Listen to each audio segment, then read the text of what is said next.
오늘 우리에게 주신 하나님 말씀은 에베소서 2장 14절에서 18절, 에베소서 2장 14절에서 18절, 신약 성경 312면입니다.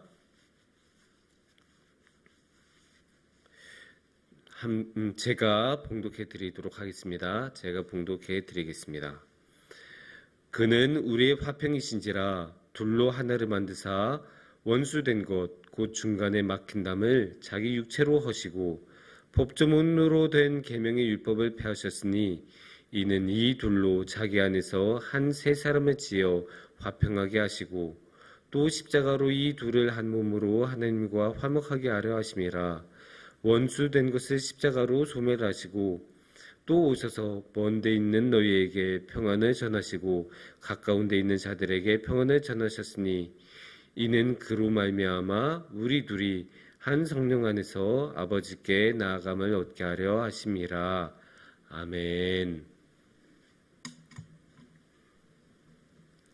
우리는 사회 안에서 살아갑니다. 말은 거창해서 사회인데 쉽게 말하면 그냥 다른 사람들하고 살아갑니다. 어느 누구나 우리는 다른 사람들하고 만나고 그들과 이야기하고 대화를 나누면서 살아갑니다. 물론 그렇지 않은 사람들도 있기는 합니다. 이게 사람 만나는 게 싫어서 무인도로 도망가 버린 사람이거나 아니면 혼자 수도하러 사막으로 들어가 버린 사람이거나 아니면 방 안에 그냥 틀어박혀서 사는 그런 사람들도 있습니다. 물론 그런 사람들도 있기는 하지만 그런 사람들이 일반적이지는 않습니다. 그래서 우리가 일반적인 경우를 두고 생각하면 우리 모두는 사회에서 살아간다고, 다른 사람들을 만나면서 살아간다고 생각을 하시면 됩니다. 그런데 이렇게 다른 사람들하고 만나고 부대끼면서 살다 보면 꼭 일어난 일이 있습니다. 그게 무엇일까요? 갈등입니다. 갈등은 항상 일어납니다. 왜일까요? 우리 모두 각자 다르게 생겼기 때문입니다. 이 다르게 생겼다는 건 그냥 외모를 말하는 것이 아니겠죠. 우리가 어떻게 살아가는지, 우리의 마음에서는 어떤 것을 품고 살아가는지, 우리가 어떤 것을 좋아하고 어떤 것을 추구하면서 살아가는지, 이 모든 것이 다릅니다. 근데 우리가 다른 사람들하고 만나면 다른 사람들을 어떻게든 자신의 이득이 되는 쪽으로 이끌고 가는 그런 성격이 있습니다. 그러면 서로 자신의 이득이 되는 쪽으로 이끌고 간다면 어떻게 되겠습니다? 어떻게 되겠습니까? 이쪽은 이쪽으로 당기고 저쪽은 저쪽으로 당기고 그렇게 하다 보면 당연히 다른 방향으로 갈 수밖에 없고 의견 차이가 생길 수밖에 없고 그러면 갈등이 생길 수밖에 없습니다. 가장 가까운 관계라는 가족 관계에서 갈등이 가장 많이 일어나는 것을 우리가 잘 아시죠? 부부 사이에는 부부싸움이 있고 또 부모와 자식 사이에는 세대 갈등이 있고 또 며느리하고 시어머니 사이에서는 고부 갈등이 있습니다.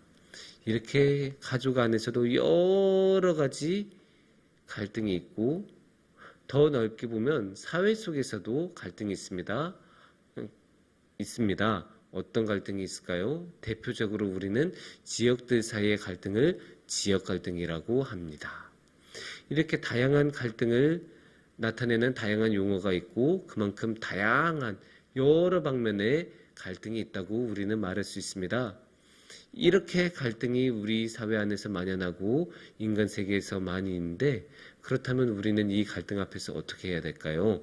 그렇게 우리가 어떻게 해야 될지 잘 모르고 난감할 때 우리는 예수님이 어떻게 하셨는지, 예수님이 어떤 분이신지를 봐야 되고 하나님을 바라봐야 되고 또 성경을 펼쳐봐야 합니다. 그래서 오늘은 오늘의 말씀을 통해서 예수님이 어떤 분이셨고 또 예수님께서는 갈등 앞에서 어떻게 하셨는지를 함께 나눠봤으면 좋겠습니다. 오늘의 말씀은 에베소서 말씀입니다. 에베소서는 에베소라는 도시에 있는 공동체에 보내는 편지입니다. 그래서 이미 공동체성을 생각을 하고 있는 그런 말씀이라고 생각을 하시면 됩니다. 그런 가운데서 오늘의 말씀에서는 예수님이 어떤 분이신지 참 자세하게 명확하게 나타내고 있습니다. 14절 말씀을 보시면 그 모습이 뚜렷하게 나타납니다.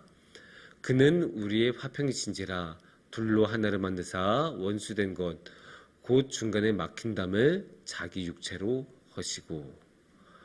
여기서는 그는이라고 시작하는데 이 그는이라는 말은 예수님을 뜻합니다. 맥락에 따르면 그래요. 오늘의 말씀인 맥락에 따르면 그는은 예수님이고, 예수님이 무엇을 하신다고 하시죠? 화평. 그러니까 화평은 다른 말로 하면 평화, 평안함 이렇게 생각을 하시면 됩니다. 그래서 이 평안함을 주시는데 이 평안함을 통해서 무엇을 없애신다고 하셨죠? 원수된 것을 없앤다고 하셨습니다. 원수된 것을 없애신 다음에 둘로 나눠진 것을 다시 하나로 만드신다고 오늘의 말씀은 이야기를 합니다.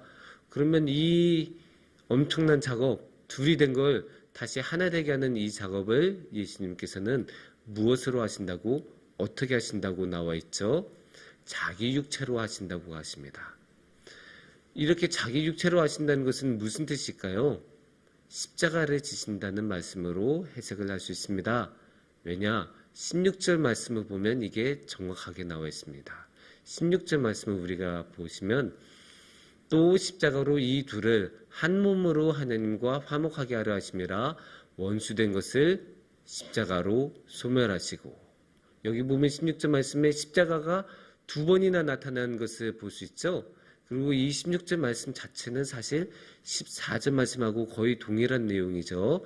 화목하게 하신 내용도 있고 원수된 것을 소멸하신다는 내용도 있는데 14절하고 16절하고 다른 게 뭐죠? 16절에서는 십자가를 강조하고 있습니다. 그래서 이 육체로 막힌 담을 허신다는 것은 십자가로 하신다는 것으로 이해를 하셔도 무방하지 않을까 싶습니다. 왜냐? 다른 것은 다 똑같은데 십자가만 나타났으니까 그래 그럼 이게 십자가겠구나라고 이해를 할 수 있지 않을까 싶습니다.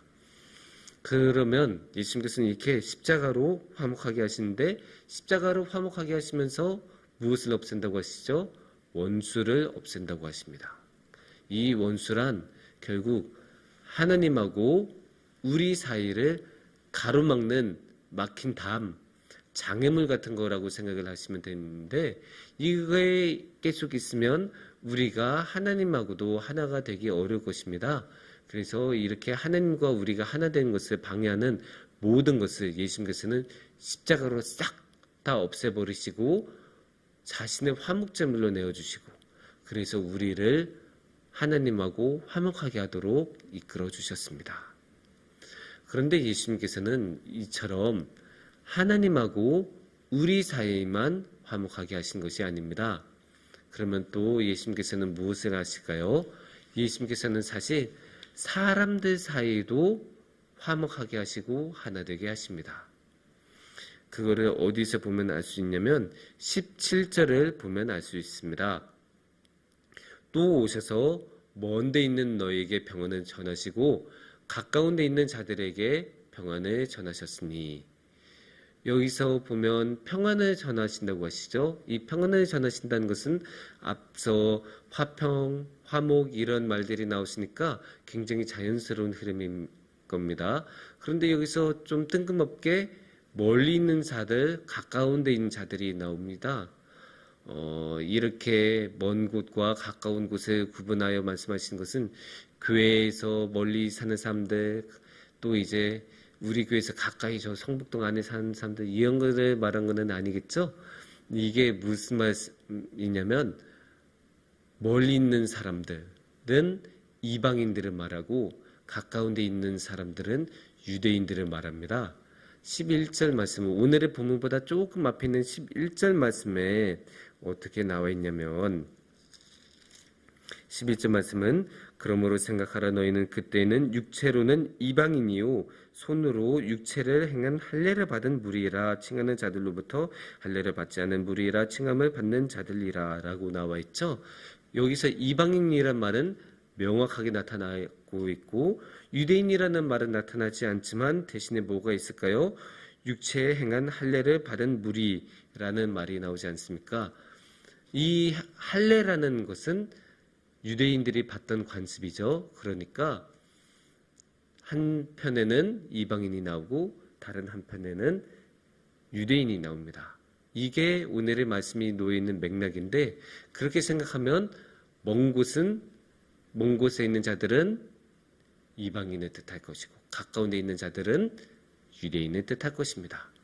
그 당시에는 유대인이었다가 예수님을 믿던 사람들도 있었고, 아니면 전혀 유대 문화를 모르다가 예수님을 새롭게 믿게 된 그런 사람들이 있었습니다. 그런 사람들이 다 같이 모여서 교회를 이루고 예수님을 향하면서 찬양하고 예배를 드리는데, 워낙에 문화가 많이 달랐을 것입니다. 왜냐? 유대인들은 자기들 고유의 유대인들의 문화를 지키려고 했을 것이고, 또 이방인들은 평생 그렇게 살아본 적이 없으니까 그냥 자기 나름대로 자기 원하는 대로 살아갔을 것입니다. 그렇게 딱 만나니까 얼마나 많은 갈등이 있었겠어요. 다 생각하는 것도 다르고 원하는 것도 다르고 해온 것이 다르니 많은 갈등이 있었을 것입니다. 그래서 사도행전에서도 그런 갈등의 흔적들을 볼 수가 있습니다.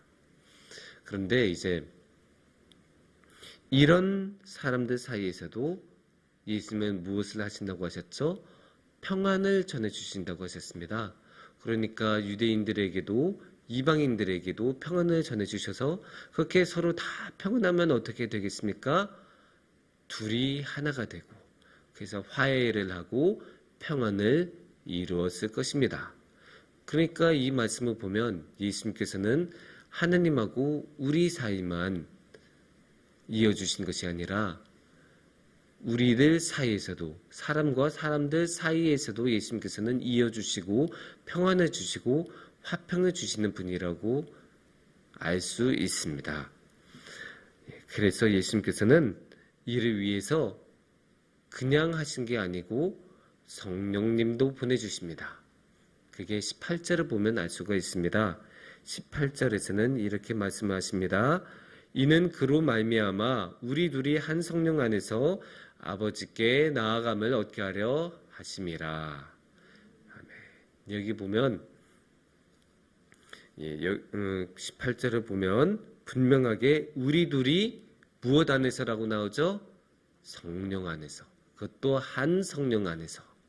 그래서 한 성령으로 끝난 게 아니고 어디로 나아갑니까? 아버지께로. 아버지 하나님께로 나아갑니다. 그러니까 예수님께서 그렇게 하셔서 성령님이 우리에게 보내주시고 그 성령님을 통해서 우리가 하나 되어서 아버지 하나님께로 나아갈 수 있게 됩니다. 그래서 성령님께서 우리가 화평할 수 있도록, 그러니까 우리 힘으로 안 될 때 예수님께서 우리 안에 오셔서 그 다른 사람들하고 화해하게 하시고, 그렇게 화해를 계속 할 수 있도록 성령님께서 오셔서 우리가 성령님을 통해 모두 우리 사이에 있는 막힌 담이 없어지고 우리가 하나가 되는, 그래서 화해한 채로 아버지 하나님께 나아갈 수 있도록 예수님께서는 성령님을 보내주시고 성령님께서는 우리를 이끌어 주십니다. 우리가 이렇게 보면 무엇을 해야 되는지, 갈등이 생겼을 때 어떻게 해야 되는지 참 명확하게 보이지 않습니까? 우리도 화평을 주고 평안을 전하고 화해하게 하는 사람들이 되어야 할 것입니다. 사람들 사이에 갈등이 일어났을 때 우리 자신의 것만 강조하고 우리 자신의 것만 계속 고수한 것이 아니라 다른 사람들을 배려하고 생각하면서 우리들이 서로 화해할 수 있도록 노력하고 예수님을 기억하고 예수님이 보내주신 성령님을 따르는 것이 우리가 해야 할 일이 아닐까 싶습니다. 그래서 우리가 예수님을 따라서 화해하며 살아갈 때 우리는 아버지 하나님을 만나며 살아갈 수 있을 것입니다. 함께 기도하겠습니다.